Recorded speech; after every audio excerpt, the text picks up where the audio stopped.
All right, welcome to the Krug Show, brought to you by Pig and a Pickle, the best barbecue in all of Northern California. Check them out. They're in Emeryville. They're in Corte Madera.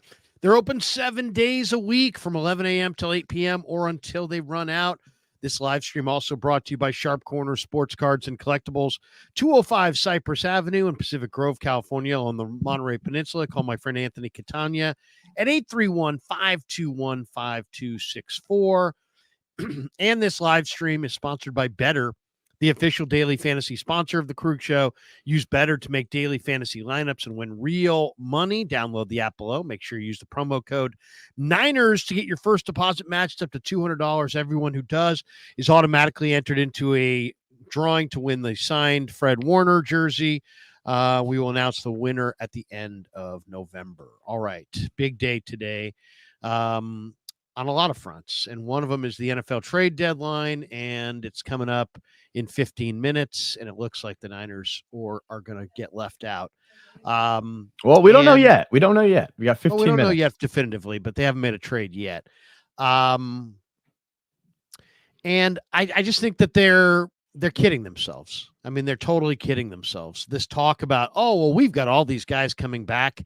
What do you have coming back? You have Christian McCaffrey with two Achilles tendons about to rupture. Okay. You've got Dre Greenlaw coming off of an Achilles tendon injury. Nobody knows how he'll move at all. You have Juwan Jennings, who just missed the last couple of weeks with a hip injury, who's slow as hell, who's, the only is going to get slower with a hip injury. You've got Kevin Givens coming off a groin strain. But everybody else has got 4 or 5 guys coming back as well that they lost. So it's a net zero. You're not better. You're worse. And guess who is better? Everybody else. So everybody else got better and you didn't get better. So I'm not going to sit here and say the Niners did good at the trade deadline. Detroit got Zadarius Smith. They're better. Minnesota got Cam Robinson and Cam Akers. They're better. Washington got Marshawn Lattimore. They're better. I mean, the Chiefs got DeAndre Hopkins and Josh Uche, and we're after a corner, after the corner that went Lattimore to Washington, Lattimore. The Chiefs are better. Baltimore got Deontay Johnson. Baltimore just landed another player. Who did Baltimore just get? Tre'Davious White. Yeah, so they added a corner and a wide receiver. Baltimore's better. They traded for Tre'Davious White sucks, but they traded for Tre'Davious White and they got a 7th-round pick, and all they sent was their 7th-round pick in 2026. So it was like a pick swap and Tre'Davious White. It was basically nothing. Basically. Okay, but they got Deontay Johnson for nothing. So Baltimore's better. The Bengals got Khalil Herbert for a 7th-round pick. The Bengals got better. The Seahawks got Ray Robertson Harris and Ernest Jones in a couple of trades. They got better. The Jets got Devontae Adams. They got better. Buffalo got Amari Cooper. They got better. The Cardinals got Baron Browning. They got better. So, I mean, literally, between the Cardinals and the Commanders and the Vikings and the Lions, they all got better. And the 49ers didn't get better. So, it's I don't know what to say about this trade deadline. I mean, the 49ers have they don't have very much pass rush. They're not good at stopping the run. Their linebackers, they have one good linebacker, and their receivers are slow, and their running backs are hurt. So I don't know. I mean, I can't sit here and feel good about the 49ers today. It's a missed opportunity. I don't know what kind of internal issues they have. There's obviously some kind of bad blood there, but there's obviously some kind of internal issues. Somebody told Lynch, no, you're not spending any more money. So who's the genius that decided to not spend money in their go for it year? I mean, they're literally in go for it mode with guys like Trent Williams, George Kittle, Deebo Samuel. You're paying Brock Purdy a ton of money at the end of the year. It's going to negatively impact your roster. This was supposed to be their last go for it year, really go for it with Brock Purdy on the rookie deal, and yet it doesn't look like they're going to do anything. So, whatever. They kind of deserve what they get at this point. I don't think they're the best team in the NFC. I don't think they're one of the best teams in the NFC. So we'll see. We'll see what they can do, but I think they're totally fooling themselves if they think they're a contender. They're not. They're not a contender. According to ESPN, the Cardinals are now targeting Arden Key. So they added Baron Browning, and now they're potentially going to look to add Arden Key. It's November 5th. The 49ers haven't even won 2 in a row. Seriously. Josh Cooper, you suck, Larry.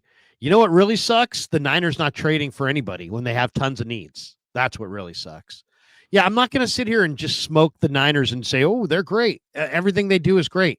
No, they had needs left and right, and they didn't address any of them. So how is that a good day? It's not a good day. It's a nightmare day. Everybody else got better, and you didn't. I mean, come on. I mean, seriously, everybody else got better and you didn't. And somehow you're going to what? You're going to get on the radio and tell everybody that you're better because a bunch of injured players that you had earlier are now back. Well, I mean, Christian McCaffrey was jogging yesterday at practice, jogging. I mean, let's see what it looks like when he actually cuts it loose. All right. I don't have any confidence in Christian McCaffrey getting back to the Christian McCaffrey that he was. At least not based on what I've seen. Based on what I've seen, he's jogging. Based on what I've seen, he doesn't have what he had before. So, the deadline's not for 10 minutes. Maybe they'll do something. I think if, Sebastian Joseph Day is probably their kind of speed. And that's not going to do anything. I mean, that's absolutely not going to do Hopefully anything. They get Davon Godchaux. Yeah, hopefully. I mean, he actually could potentially make an impact. I mean, but, I don't. You what are we me talking about? What are we talking about with this team? I mean, it's like you haven't won 2 in a row. You haven't beat anybody really good. You lost to the Cardinals. You lost to the Rams. You don't look like you only ticket to get to the playoffs is through the division, and you might not even be able to outrun the division. And now you're leaning on guys coming off of Achilles injuries. And you're not just leaning, you're banking. You're banking that Greenlaw is going to be something. You're banking that McCaffrey is going to be something. So, I mean, they're probably cooked. I don't have a whole lot of hope for the 49ers going forward. I really don't. It's not really a very good football team. They haven't won 2 in a row. They don't really have a great strength. They've had a couple games where they ran the ball well against bad defenses, but when they get up against good defenses, they can't run at all. And then they get into a situation where they can't stop the run. They're not good running the ball in the red zone. They're not good in the red zone, offensively or defensively. They're a nightmare on special teams. It's just, it's like I'm hoping for them, good for them, rooting for them, but not picking them. Like if I was standing in Vegas right now, I wouldn't. There's no way I would bet on the 49ers. I'd bet on Green Bay. I'd bet on Minnesota. I'd bet on Kansas City. I'd bet on Baltimore. I wouldn't bet on the 49ers. Who would? Why would you bet on the 49ers right now? I mean, I don't know what the odds are, but I think the sports books have been kind of not really been giving in to any of their losses. It seems like they've kind of stood their ground with the odds. But just on the trade deadline, correct me if I'm wrong, but in other years, did it feel like this year we got like the sentiment that we got from Kyle Shanahan and John Lynch was just like, hey, only if it's right. We don't just make trades to make trades. Like, I don't know. They've just been playing this down. And at every opportunity they've got, they've been like, oh, I mean, it's the middle of the year. It's like, why would you say that? You traded for Christian McCaffrey in the middle of the year and it didn't make a difference. When Kyle Shanahan was asked about if they would trade for a wide receiver, he's like, well, it's not just that easy. It's not that easy. It's like, well, you've done it. You've done it before. Like, why all of a sudden is it, it's not we don't want to do that. I don't know. It's a lack of trust in the team. I'm not sure, but they mentioned bringing all. It might be the money. Might be the money. Might be Jed just said, we're not giving you any more money. That's it. But your budget is your budget. You're not getting any more money. We didn't want to extend for Ayuk. You told us we should. We didn't want to extend for some of these other guys. You told us we should. And now we're not. Now that's it. We're pulling the plug. You're not spending any more money. I mean, I think it very well could happen. I mean, that's the kind of problems the 49ers have had in the past where they're not all on the same page and there's all this internal battling. Unfortunate, but that's where they've been in the past. It doesn't seem like they're all on the same page because yeah, Shanahan was like, not we really probably can't do anything, and they've got this can't do attitude this year. So it's like I don't know. It's like Jed told them, hey man, there's no more money. You guys got to win with what you got, and they won't. They won't win with this. I mean, once again, they haven't won 2 in a row. They lost to They lost to the Cardinals. They lost to the Rams. So the Chiefs toyed with them. None of the best teams on their schedule, beat them. They needed all kinds of help. They needed significant pieces. They needed a significant piece on defense. Their defensive line is not very good. Right. Their edge rush is that's what they got. They've got Nick Bosa and Leonard Floyd, and then after that, it's nothing. They got absolutely nothing after that. Robert Beal is a failed draft choice. Drake Jackson is a failed draft choice. The Sam O is a decent player, but I mean that's it. Sam O's got to start if Bosa or Floyd get hurt. So I mean they're just so thin on the defensive line. They don't rush the passer. They don't stop the run. They're 26th in the NFL at defending passes in the middle of the field. They're 500 at the break. They haven't really beaten anybody any good. So I don't know. I mean, it's just I don't really feel like 49ers are going anywhere this year. Yeah, but I think the thing that needs to be brought up is that the argument that we've gotten, if the Niners do stand pat and they don't make any trades, the argument that we've gotten from the Niners is that we got guys coming back from injury. We're going to get better. No one's saying you need to go trade for a running back. No one's saying you need to go trade for a linebacker. I mean, you could.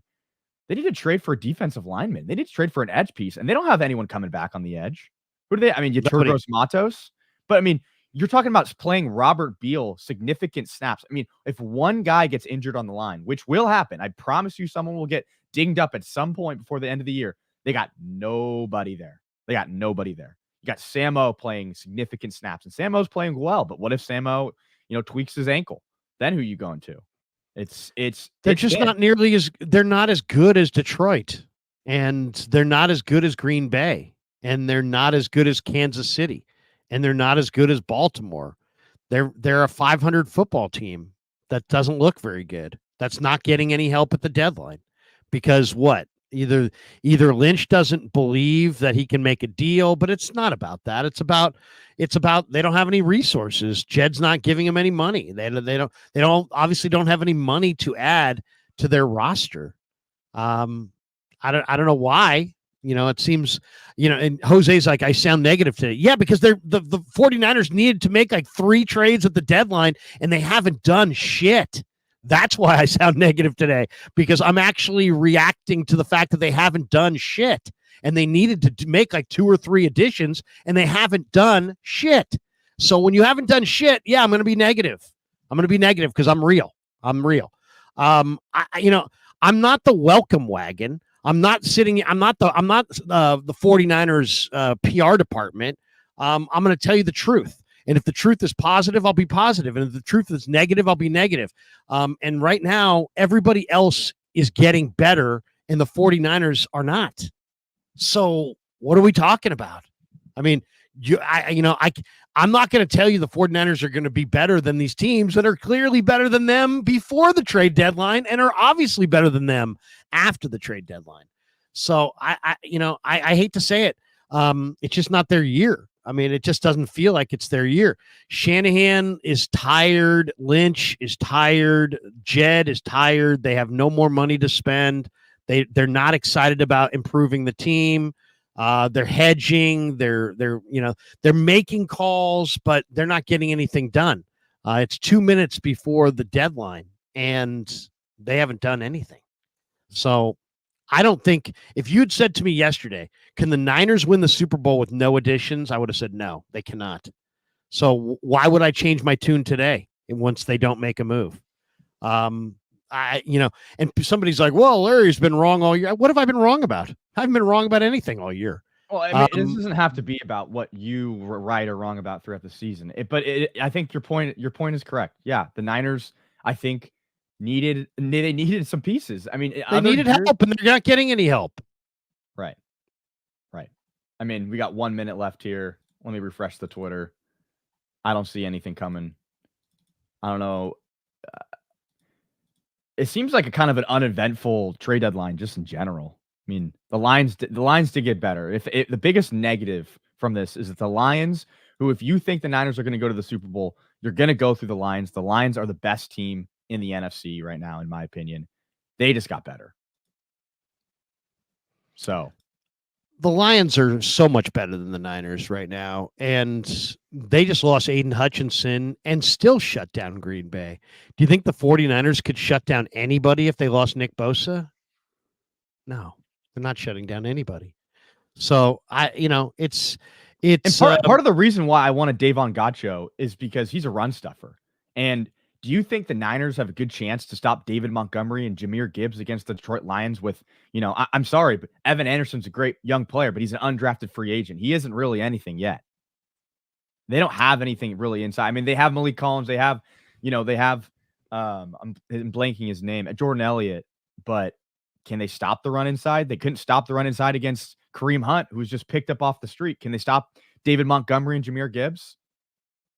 I don't know. Yeah, I mean, come on. Detroit's younger, more guys in their prime.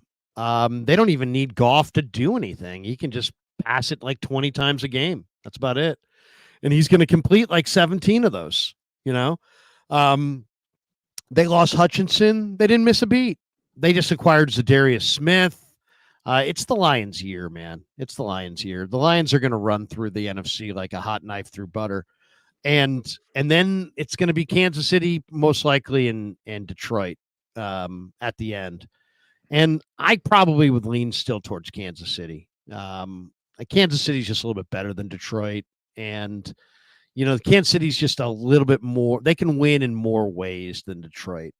The Niners I think the Niners just made a trade. Those are probably the two best teams going right now, Kansas City and Detroit. The 49ers made a trade. Great. Tell me what they did. I'd love to hear it. I'll present it on the screen. I mean, they needed to make multiple additions. The Texans are trading defensive tackle Khalil Davis to the 49ers in exchange for a 2026 7th-round pick per source. Yeah. I mean, unmoved by that. Totally unmoved by that. Okay, so look at depth. It's potentially depth. Let me look into this though. I don't really know that much about Khalil Davis. Yeah, exactly, because he's not very good. Here's the 49er defensive line. The 49er defense line, they're stronger at tackle than they are at defensive end.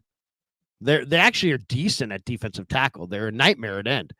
At defensive tackle, you have Jordan Elliott, Malik Collins, Khalil Davis, Kevin Givens, and Evan Anderson. And now you just added who? Khalil Davis? Khalil Davis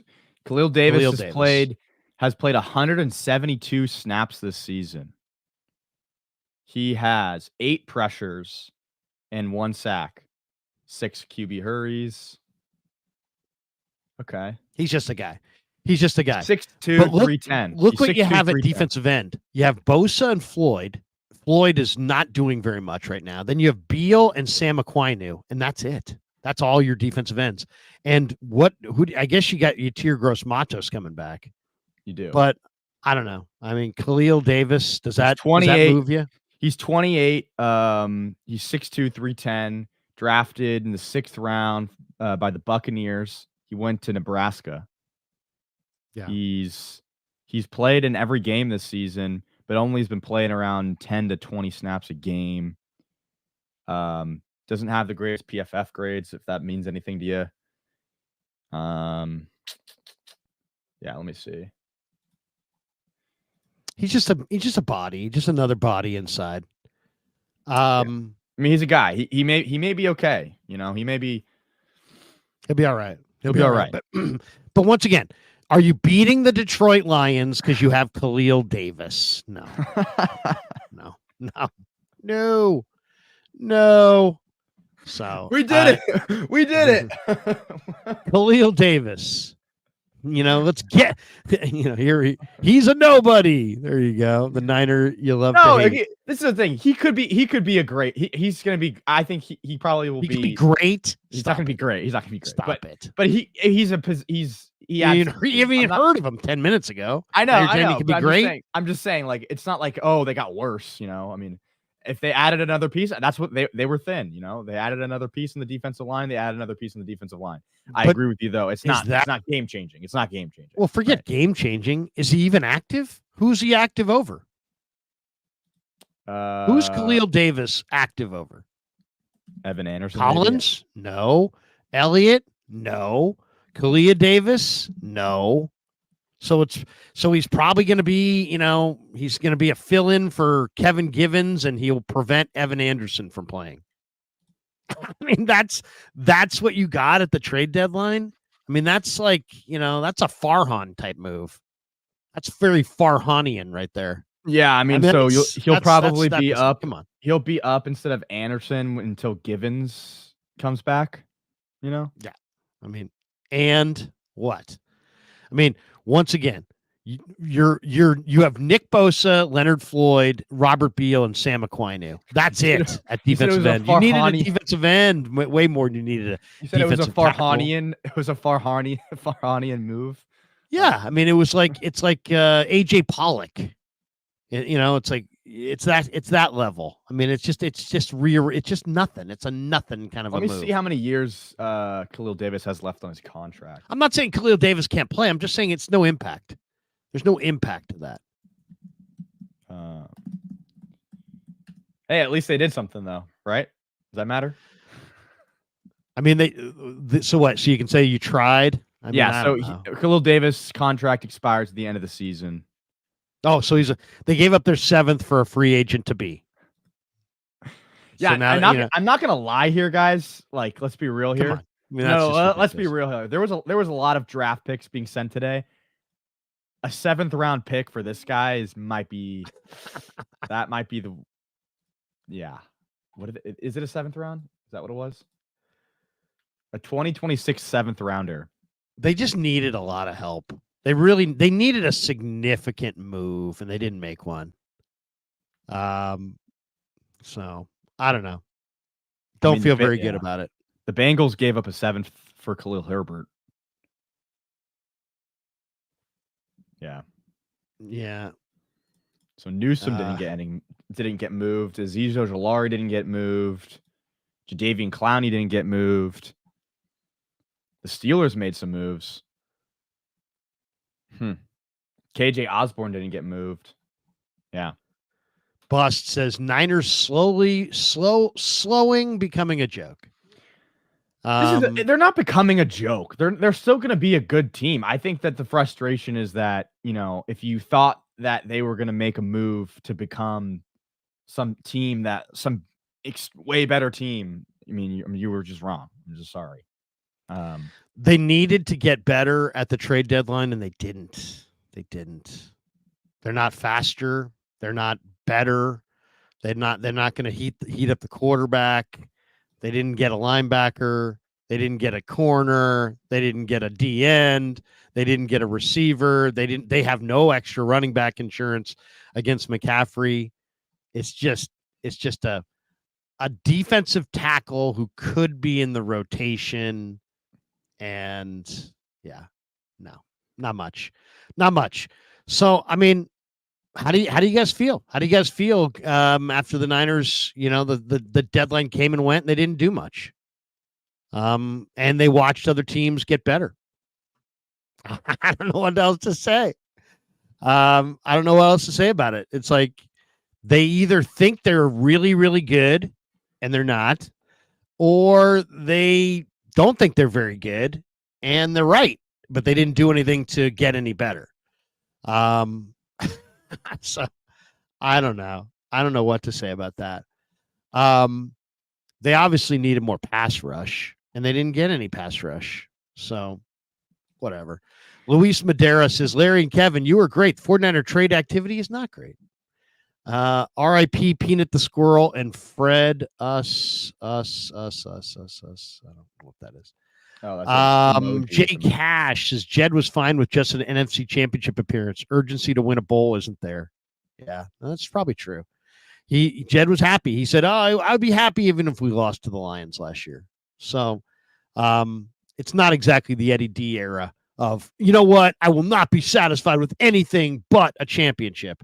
Jed's like, I'll be pretty satisfied as long as we keep making money. I'll be satisfied losing. I don't need to win. I'm cool losing. That's pretty much what he said last year. I don't know what to say about this today, other than, you know what? It's a missed opportunity. It's a missed opportunity. I got some pushback when I suggested that they trade for Deontay Johnson because I thought they needed a receiver. I mean, you could make the argument that of course they need a receiver. They're blocking. You're blocking Ricky Pearsall, who they drafted. But I mean, I don't really care. You need a skill position. You lost Brandon Ayuk. I know they have a lot of skill position players, but I mean, you're just playing without one of your best players. You're not going to do anything to replace him. I mean, that's what good teams do. That's what the Chiefs did. What do you think the Lions just did? They just lost Aiden Hutchinson. Did they leave themselves naked? No. They went out and got themselves a Darius Smith. Exactly. And the Chiefs lost Pacheco. And who did they replace him with? They replaced him with Kareem Hunt. They didn't just settle with Carson Steele and Samaje Perine, even though you could make the argument, oh, the Chiefs have all these backs. Why would they get another back? Because they want to fucking win. Because they want to win. And they know what they know. And they're not going to just be like, oh, we're going to stand pat and trust our guys. I don't care if Ricky Pearsall is going to be a great receiver. You could make a trade. You could make a trade to get better. Because I mean, Deontay Johnson went for what, a 6th rounder? Was it a 5th? Can we before we call Pearsall good? Can he actually be good? How about that? Let's see him be good before we're going to say he's good. I don't like saying people are good before they actually are good. He's done nothing. He had a 39-yard run. He's had a couple of mediocre catches in the middle of the field, where he catches it and immediately falls to the ground. So don't tell me Ricky Pearsall's good. If you want to tell me that you feel sad for Ricky because he got shot, okay. If you want to tell me that you have potential, it's a great story. It's a good story, fine. But don't tell me he's good. Tell me he's good after he's good. He's not good yet, and he's not good now.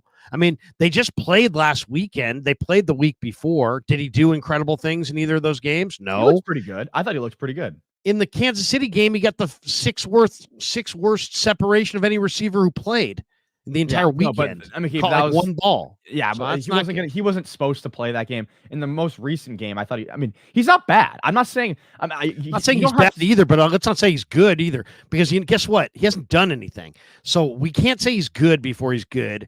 I'm not going to say, you're not hearing me say he's bad, but let's not pretend that he's good before he actually does it. Let's he was drafted. We hope he's good. And other than that, we don't have anything on that. Yeah. We have nothing else to point to. Also, rookie receivers notoriously take a long time to develop. It's to expect him to be good immediately is kind of just wishful thinking, I think. So, somebody's like, I hope you guys have already voted. Yes, we have. We already voted. Yes, we did. Looks like I got the little sticker up here. The little voting sticker. We're both repping college polos right now. Look at this. You're going Cal Poly and I'm going Maryland. Yeah. So who made the best deal? Let's talk about the teams who actually did something good, because there were some teams that did some good things. So Lions started the day off with Zadarius Smith and a 2026 7th rounder, and they sent away a 2025 5th and a 2026 6th. Let's talk about who did the best. I think Washington did the best. I mean, Washington is clearly on the way up. They got a great young quarterback. They got a terrific, burgeoning roster, and they just added Marshawn Lattimore. So I thought they did the best, to be honest. To me, Washington did the best. Then after that, I'd probably say Kansas City. I mean, Kansas City got D-Hop, and they got Josh Uche from New England. So they got an edge rusher, and they got a receiver of note. So I thought they did pretty good. Who else? I thought the Bengals did really well to get Khalil Herbert. I mean, Khalil Herbert for a 7th round draft choice. That's a nice little addition right there. I thought they did good. I thought Buffalo did well getting Amari Cooper. You know, now granted, it wasn't necessarily a deadline deal per se. It was earlier. I thought the Cardinals did well. I mean, the Cardinals made the deal the Niners probably should have made. They got Baron Browning, a young, talented edge rusher, for a 7th round draft choice. Why didn't the Niners make that trade? I mean, that's what I'm saying. I mean, you can say you didn't want Baron Browning. You feel so good about what Robert Beal and Sam O that you didn't feel like you needed Baron Browning. I don't get that at all. I don't understand. I'm not going to be the guy that's going to stand here and complain about a 7th round pick being traded because a 7th round pick is a 7th round pick. But I mean, just look at if you want to make the comparison, you did get a backup defensive tackle that has an expiring contract that's barely really playing for a 7th round pick. And some people got a lot more for a 7th round pick. That's all I'll say. You didn't, I mean, like it wasn't the greatest. I wouldn't say you really stole anything there. You know? I mean, Thang Dang says, damn, Larry will turn on you once you attach Kevin. LOL. Not really sure. Not really. I don't know. Maybe attacked. Once you attacked Kevin. Maybe attacked Kevin. I didn't attack Kevin. I did not. So you thought Commanders had the best day? And so we get this one. Larry's on the rag. Larry eats some pig in a pickle. No, the Niners are on the rag. The Niners didn't do anything. The Niners could have gotten a lot of talent at the trade deadline and didn't get anything. They got Khalil Davis, a backup defensive tackle who's probably going to be inactive more than he's active the rest of the way. Come on, man. Come on. That's not. Yeah, Larry's not feeling it today. X the chef says Larry's not feeling it today. Yeah, I'm not feeling it today. I'm definitely not feeling it today. Larry's in a pissy mood. Ken Dowsland.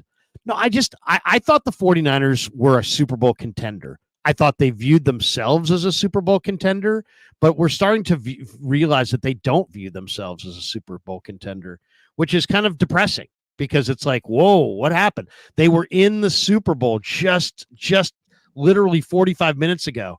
And now you don't consider yourself good enough to make an addition at the trade deadline when everybody else that you're competing with did. That right there, I don't know. That's a non-starter for me. Nobody's driving around today and saying, you know what? I'm super fired up that the 49ers got Khalil Davis. No, there's nobody. I guarantee you there's no 49er fan who knows anything about Khalil Davis. Because he's not very good. You know, I mean, he's barely going to play. And they got, I mean, I hope he plays well, but I mean, come on. They needed so much. They needed an edge rusher. They needed another linebacker. They have no good linebackers outside of Fred Warner. They badly needed a linebacker. They badly needed more speed at wide receiver. They're hardly a perfect roster. Really bad after the catch. They don't get any yards after the catch because there's no separation, because there's no speed.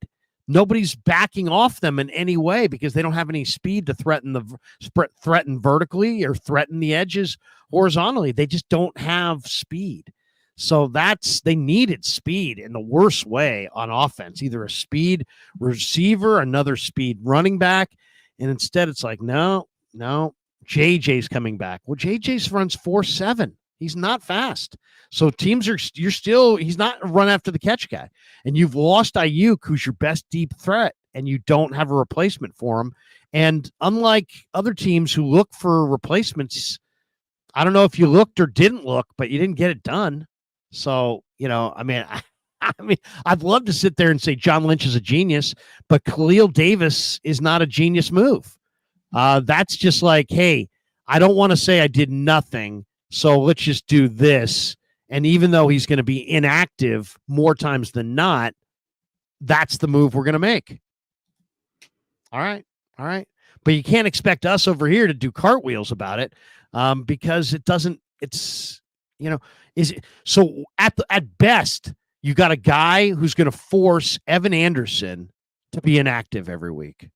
That's what you got. You got one guy who's going to force Evan Anderson, who's a pretty good player and is a pretty good run stuffer, to be inactive every week. and he may or may not play over Kevin Givens. That's not the difference between going to the Super Bowl and not going to the Super Bowl. That's just not a difference-making type move. Yeah. And the Lions did make a difference-making type move, and Washington did make that kind of move. And almost every team, Kansas City got a whole lot better. The Bills, Chiefs, Steelers, Ravens, Commanders, Lions, even Cowboys, Cardinals, Packers, all made moves. So you can say, oh, they didn't need to make them, but every other team that's trying to compete right now has tried to improve their roster somehow at the deadline. Not the Niners. No interest in improving. Joe Shaw says, I feel like it's just burnout. NFC championship after championship, Super Bowl after Super Bowl. Last year was the year they had to have it. Yeah, maybe they're burnt out. Maybe they're done. Maybe they're the burden of competing has gotten to them, and they just said, you know what, we'll tuck tail this time and we won't spend. Fuji Simeon says, Larry, who now has the edge in the NFC post trade? Oh, there's no doubt. It's Detroit. Detroit is the best team in the NFC. Detroit is going to the Super Bowl this year. I mean, you can make the argument for the Commanders now. Yeah, I'll take Detroit. I mean, I'm going to take Detroit. Detroit is going to the Super Bowl out of the NFC. They're the best team. They just shut down Green Bay in Green Bay without Aiden Hutchinson. Then they added an edge rusher. They've got the best weapons. They get the best offensive line. You know, they've got a really, really good offensive coach, in Ben Johnson. They've got enough on defense. I mean, Brian Branch, star. They got a general manager who keeps drafting really, really well. I mean, let's be honest. The reason that the Lions are the Lions is that Brad Holmes is the best GM in the game right now. He's the guy who keeps drafting all these guys. He's the guy who drafted Brian Branch. He's the guy that drafted Aiden Hutchinson. He's the guy that drafted Jack Campbell and all their, Jahmyr Gibbs and you name it. Signed David Montgomery. It's Brad Holmes. Brad Holmes is the best GM going right now. Look, the proof's in the pudding. Look at Detroit's roster. Look at their roster. Look at how they've gone right by the Niners. The Niners beat them in the NFC Championship game last year, but that was just delaying the inevitable. The Lions are going right on by. Fuji Simeon says, oh, he's got that one. Wild Wabbit says, Larry, do you think Yorks do not want to invest any more money into the team this season after paying BA, Trent, and CMC? I do. I think that they've said, oh, you know what? We've spent what we're going to spend. Now you guys got to win with it or not. They didn't add anybody who's making any money.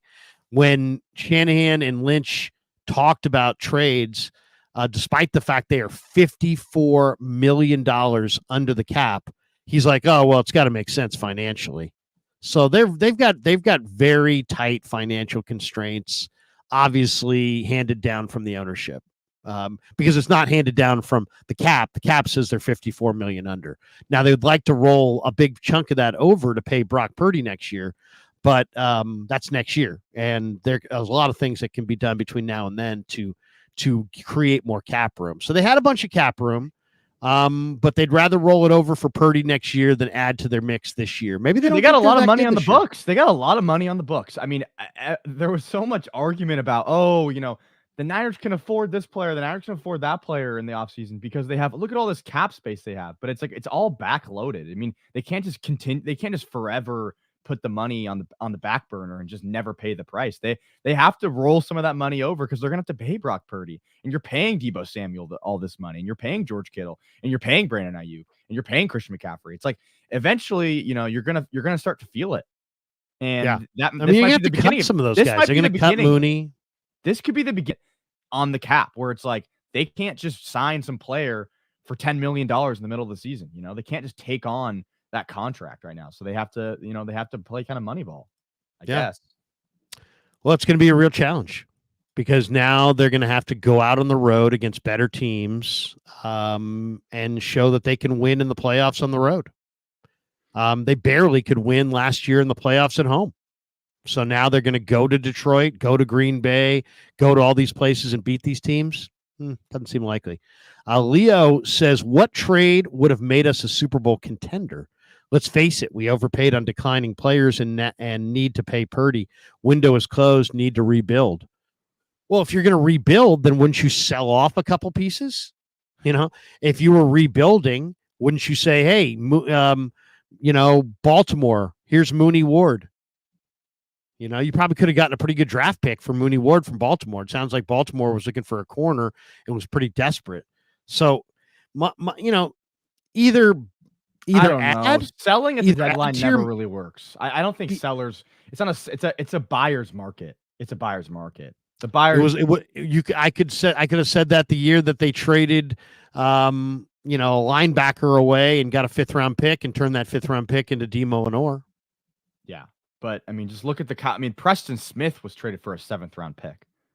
I mean, Carolina got a 4th round pick out of Jonathan Mingo from Dallas. He's also 23 and has 2 years left in his deal and could be a significant. He's on a rental. He's an acquisition. I'm just saying Mooney is a pretty talented corner, especially since Tre'Davious White was traded for today. Tre'Davious White is not a good player anymore. All I'm saying is Mooney's better than that guy. Probably could have fetched something, but they don't want to trade him because they feel like they're in go for it mode. But you know what's going to happen at the end of the year is that they're going to have to say goodbye to Mooney, and they're probably going to have to say goodbye to Lenore, and they're going to probably have to say goodbye to Banks and several other guys because they can't afford all these guys going forward. It's just they've got a lot of good players on their roster, but they've also screwed up. I mean, pretty obvious that they screwed up two ways royally. They missed on 7 number ones out of 9. Okay. So guess what? You can't go 2 for 9 on first round draft choices and be a Super Bowl favorite. And that's number 1. And number 2 is they gutted their depth for Hargrave, and Hargrave was just okay. And now he's hurt. So those 2 things hurt the Niners dramatically. I mean, you lost 7 first round picks that you traded away and that you got 0 for. And then you also lost like 6 good defenders that you had to kiss off to pay for Hargrave. So when you lose 13 players that you should have, you have a dramatically different looking roster. The Niners, if instead of going 0 for 7, if they went 3 for 7, they would be worlds better. If instead of gutting their team, 6, 7 players gutted, say goodbye to for Hargrave, if they didn't go in that direction, the Hargrave move was not a good move. Why? Because it was made at a time when they knew they had blown the first round picks. So they knew. So you can go 5 for 1 in the NFL, but you have to make sure that 5 that were walking out the door are not crucial, and you better make sure that 1 who's coming through the door is awesome.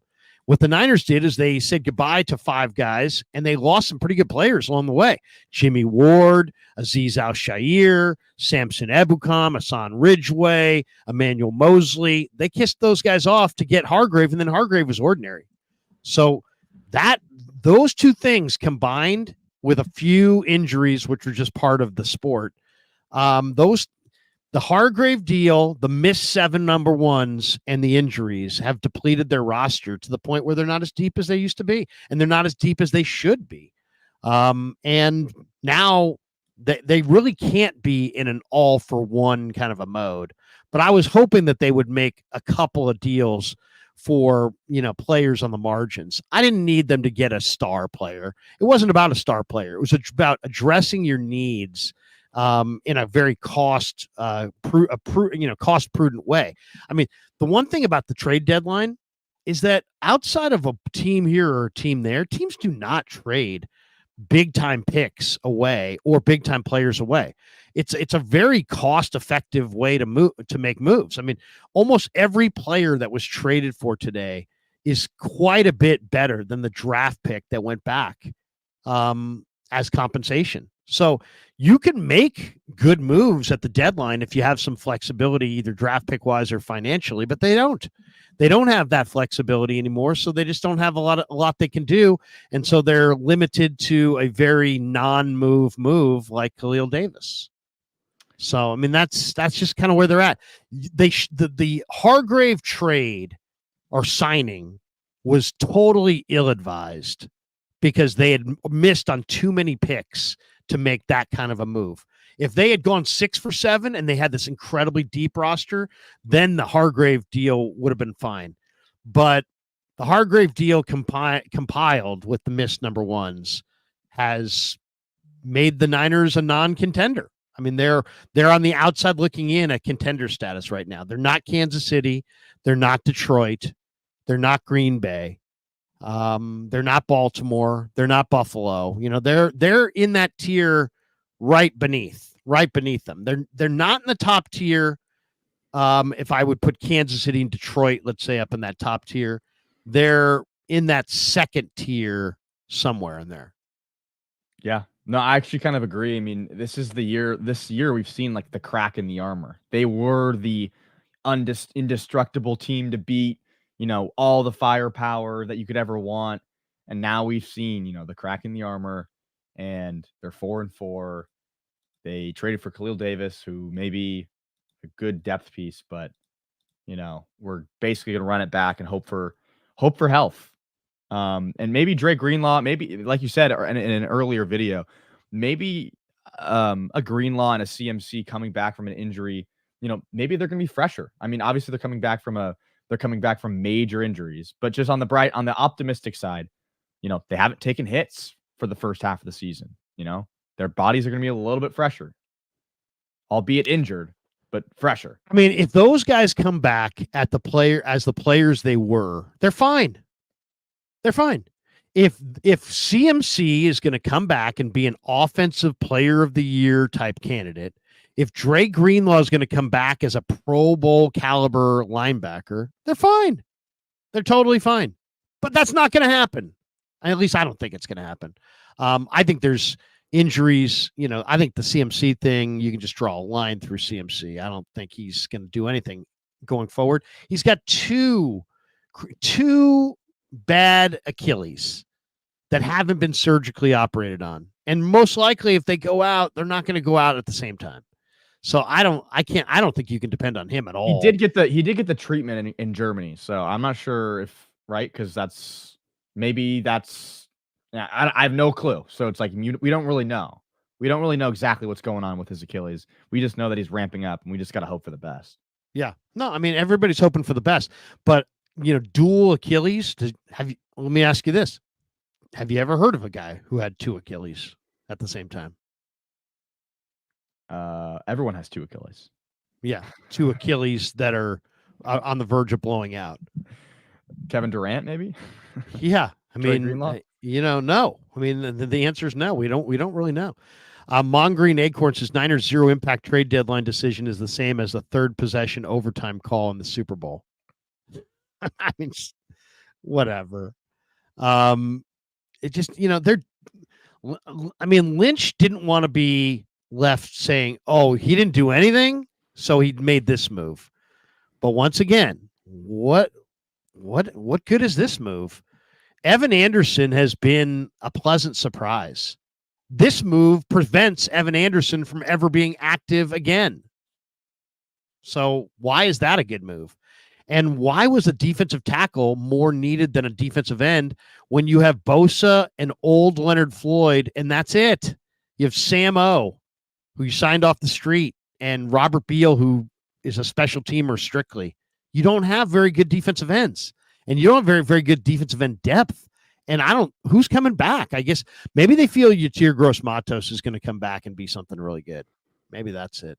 Otherwise, I don't get there. Yatir Gross-Matos is a good young player, but he has a history of being injured. So, like, the fact that he got injured doesn't surprise me at all. And my argument about Yatir Gross-Matos in the offseason was that, you know, they shipped off Eric Armstead, even though he's more of a defensive tackle, but he sometimes can cut rush from the edge.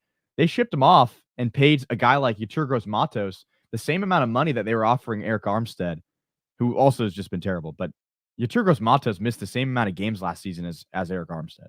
So if it's an availability trade, if you signed him for availability, I don't really know if you can really like make that comparison, because he's been injured a lot during his career.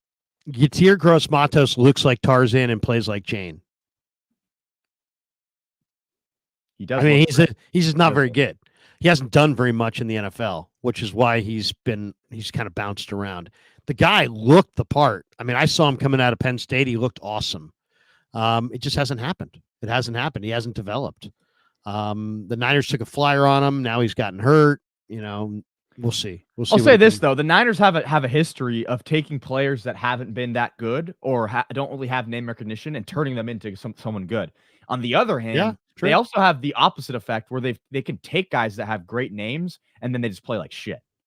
And like it's kind of a double-edged sword. You take in Chase Young, you take in Randy Gregory, they don't do shit for you. They're just names. You take in Javon Hargrave, he doesn't really do much for you. You sign him for a ton of money, but then you get guys like Charles Omenihu, turn him into Kerry Hyder. Remember Kerry Hyder? Kerry Hyder in the Niners was like third in the league in sacks or something crazy like that. Like they can take guys and make them good. Yeah. Mon Green Acorn says Niners 0 impact trade deadline decision is the same as the third possession. Okay, we got that one. We got this one. Bad time to trade Ward. Yeah, there's no question. I mean, obviously, he's going through a tragedy with his family life. Blood Moon says sounds like New York wanted a 2 and a 3, a big package for Azeez Ojulari. It's funny that they say that because I saw a report that they were willing to part with him for a 5th. Yeah, I don't think it. I don't. Show me that they wanted 2 and a 3. That's not what I read. I read that they wanted a early day 3 pick is what I heard. But maybe they wanted the Niners. Maybe they wanted a 3 from a team like the Niners, who's going to be in the back half of the round. And Azeez Ojulari is a free agent at the end of the year. So that's the other thing. Resilient Moto says, how does one have their business as a sponsor? Oh, on the Krug Show? Resilient Moto, we don't add sponsors very often. And basically just DM me on Twitter, or if you can contact me any other way, but DM me on Twitter, just follow me and tell me you're thinking about sponsoring. I'll follow you back. You can DM me, and then we'll just have a phone conversation and decide if we can be mutually beneficial to one another. And if we can, then we can be a sponsor, or you can be a sponsor. We love our sponsors. They do an amazing job for us. And shout out Better. What's that? That's right. Shout out Better, the sponsor of today's show. Sign up with Better, get automatically entered to win a signed Fred Warner jersey. Woo. That's right. Now it's a good time to tell you that this live stream is sponsored by Better, the official daily fantasy sponsor of the Krug Show. Use Better to make daily fantasy lineups and win real money. We have won 4 times already this year. We just won last week. All you got to do is download the app below. Make sure you use the promo code Niners to get your first deposit matched up to $200. Everyone who does is automatically entered into a drawing to win a free signed autographed Fred Warner jersey. And we'll announce the winner at the end of November. And that is the jersey right there. And this is actually the actual jersey right here in the packaging. It just showed up. So we got the jersey, the 54, and it's autographed from Fred Warner. We'll be giving that away later this month. But yeah, if you want to be a sponsor, just DM me, and Kev and I will do a conference call with you. We did one this morning with a would-be potential sponsor. And the only thing I'll say is that, we typically like our sponsors to, show up for, do either 6-month or 1-year deals with us, but and then we offer you an exclusive. So if you're a barbecue spot, there'll be no other barbecue spot. If you're a HVAC company, there'll be no other HVAC. If you're a realtor, we're not going to go multiple realtors. So so you have an exclusive in your area of purchasing if you become a sponsor of the Krug Show. Thank you, Resilient Moto, for reaching out. Do we have any more supers, or is that the last one? Yeah. Should we do a final thought? I think that was it. We have this one, Angel Murillo. There you go. Larry, stop being a Larry. Now we're in name calling. Now we're into name calling and character assassinations. All right. That's why I was not going to go to that one, but what the hell? You got a final thought, Kev, before we bolt for the door? We've got almost 3,000 people watching the stream today. A lot of people want to know what the Niners did. They did make a trade. It was very uninspiring. They picked up Khalil Davis. For a 2026 7th rounder. Yeah. What did you think of it, Kev? I'm not going to talk about the player because I'm not going to pretend like I don't think anyone who's talking about the player knows what they're talking about because no one's really seen this guy. He's played about 100 snaps this season. Unless you're watching Houston very, very, very, very closely, he's only rotating in for about 20 snaps a game. But what I will say is that they did need defensive line help. So I'm not going to be mad at the Niners for making a trade. I'm not going to say it's a bad trade. What I will say it's interesting that they gave up a 7th round pick for a player like this, a player that's a rental. Just looking at the market, looking at what teams sent for 7th round picks. I mean, the Steelers got Preston Smith for a 7th round pick. The Niners got Khalil Davis for a 7th round pick. And I know some people make an argument that it's not really, you can't really compare it like that. But still, I mean, Preston Smith is an every down, player for the He's an Packers. accomplished edge rusher. An accomplished edge rusher. Still, even though he's not the same player he was maybe 2 years ago, maybe even last year, he's still a pretty good player. And they got him for about the same. I mean, it was a 2025 7th rounder versus a 2026 7th rounder. But still, I mean, it's not, you can't really compare. I mean, those players are not even in the same pedigree. But yeah, it is. I agree with you. It was disappointing to see the Niners not do anything. It kind of seems like this is a year that they're saying, do it with what you got year. It's like you got what you got. We spent the money in the offseason. We made our adjustments. Now you just got to do it with what you got. And if we get injured, we get injured. This is your roster. Do as best as you can with it. And I'm not sure what Jed's intentions are. Maybe he is just happy with the Niners going to the playoffs, maybe just getting to the divisional round or just getting to the NFC Championship and not winning a Super Bowl. But I think the Niners should be trying to win a Super Bowl every single year with their roster. And it feels like they didn't want to inject or leverage any picks of the future for a player that could potentially help them win now. Maybe they don't believe. They're never going to say that. They're always going to tell everybody they believe, but maybe they don't. I don't listen to what people say. I listen to what people do. I watch what people do. Talk is cheap. Your actions speak loud. If they had got a significant player, then that's their belief. That's their statement that they believe in their chances. They get nobody. That's their statement. They either don't need anything or they don't think they've got great chances. If you do next to nothing like this, it's just kind of like, hey, maybe you're trying to avoid some criticism. And you feel like this is a player that can help you. Let's talk about Khalil Davis for a second. 6'1", 308 pounds, 31.5-inch arms, 9 3/4-inch hands. That's undersized. He's an undersized guy with short arms. Those are really short arms.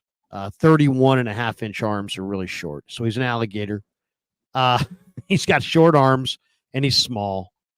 He ran 4.75 coming out. 1.66 10-yard split. He had 32 reps on the bench. That's a good number. And that's strength. He's got good strength. But and his production did improve every year he was there at Nebraska. He didn't actually earn any starts until his final season at Nebraska. As a redshirt freshman, he's got a twin brother, Carlos, by 5 minutes, who also played at Nebraska. And Khalil played 12 games as a sophomore. He had 15 tackles, 4 for loss, 2 sacks. He broke out as a key reserve in 2018 as a junior. Honorable mention All Big Ten. He was the defensive lineman of the year for Nebraska. 41 stops, 8 tackles for loss, 3 sacks. Started 11 games in 2019. He led Nebraska with 11 tackles for loss and 8 sacks. Those are good numbers. Third team all conference. Both of the Davis brothers, Khalil and Carlos, joined Nebraska's track and field squad as discus throwers. Carlos had beaten Khalil for the state title in the shot put and the discus their senior year in high school. So they both have the track background. The overview that I'm looking at, it says the more polished and disruptive of the Davis twins from Nebraska is Khalil. He say that he's got good agility, good lateral quickness, pretty good run defender, decent pass rusher, lacks a broad frame, lacks length. He needs, his calling card is effort and quickness. He's got some speed. It's a short area burst kind of a thing. He's got some short area athleticism. a lot of people feel he's a 3-down player and has, really more of a backup. He kind of profiles as more of a backup. They projected him as a 5th-round pick coming out in the draft. His strengths is that he comes off the ball with good pad level. He's got big hands, and he stays low. He's quick in his lateral movements. He's able to beat backside cutoff block attempts. He's got some good burst and plays with some urgency. Hustles in space. He's got good bend, good explosiveness in his hips. He's pretty good in the twist game, the stunting and twisting games that they play up front. He's a determined player off the edge. When he's got great determination. The overall, they say he's got below average NFL size, below average NFL arm length. He's a little bit stiff. He doesn't have great length. Below average power to generate bull rush. He's playing so leaning forward that his balance becomes an issue and he gets knocked to the ground easy. He lacks anchor against run plays. So there you go. So Khalil Davis, 6'1", 310, and now you have more information. Last season, here's some stats. Last season, he played a little bit more than he's playing this season. He had 481 snaps, had 23 pressures, 24 tackles, 19 run stops, 2 sacks. Played in the playoffs, and he actually had 1 less run stop than Javon Hargrave did last season. Was around in the 40th ranked run stop percentage defensive lineman. So solid player.